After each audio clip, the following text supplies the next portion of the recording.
Arthur, Christophe Beaugrand, Gilles Lellouche. Les personnalités affichent leur soutien aux victimes en Israël.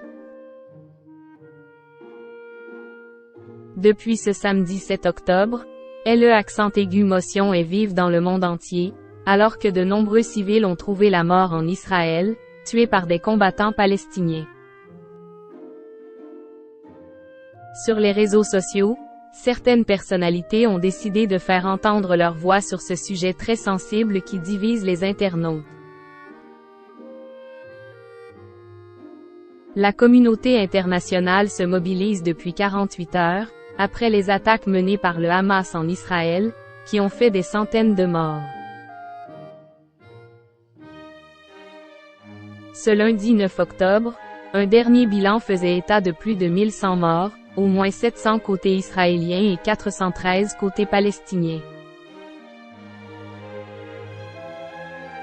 Un conflit particulièrement meurtrier qui a fait naître de nouvelles tensions, notamment au sein de la classe politique française, alors que la première ministre Elisabeth Borne a dénoncé les ambiguïtés révoltantes de la France insoumise dans leur prise de position. On ne peut pas renvoyer dos à dos le Hamas et Israël, a-t-elle déclaré sur BFM TV. Puis de poursuivre. Les positions de la France insoumise sont bien connues, avec beaucoup d'ambiguïté, avec de l'antisionisme, donc en effet, c'est parfois une façon aussi de masquer une sorte d'antisémitisme. Sur les réseaux sociaux, certaines personnalités ont tenu à faire entendre leur voix, pour faire lumière sur les nombreuses vies détruites depuis le début des attaques, à commencer par Amir ou encore Arthur, qui a posté des messages très clairs en story Instagram. Imaginez des centaines de terroristes barbares entrant simultanément dans des villages de France. Massacrant, gorgent, violant des centaines de civils, prenant en otage des vieillards, des femmes et des enfants, le tout sous une pluie de 5000 missiles. Voilà ce que subissent depuis 24 heures les Israéliens. À tous ceux qui trouvent des circonstances atténuantes à ces terroristes, LFI, NPA et autres ignorants planqués derrière vos comptes X anonymes.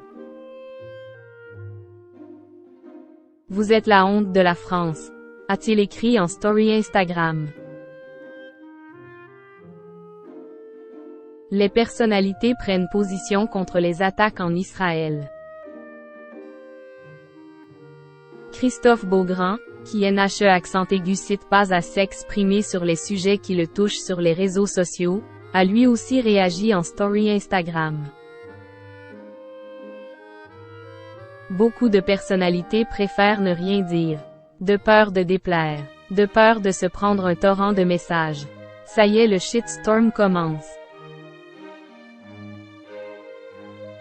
Point. Mais on ne me fera pas taire. Je ne suis pas juif. Je ne crois en aucun Dieu. Je crois en l'homme. Et quand je vois ce qu'il est capable de faire, ça me dévaste. Courage à tous ceux qui vivent le cauchemar, si près de nous, a-t-il écrit. Gil Alma a lui aussi pris la parole, tout comme Gilles Lellouche, qui a repartagé un message en soutien aux victimes, affirmant pleurer pour toutes ces familles qui porteront en terre dans les jours à venir leurs disparus, pleureront leurs blessés, chercheront en vain leurs enfants kidnappés.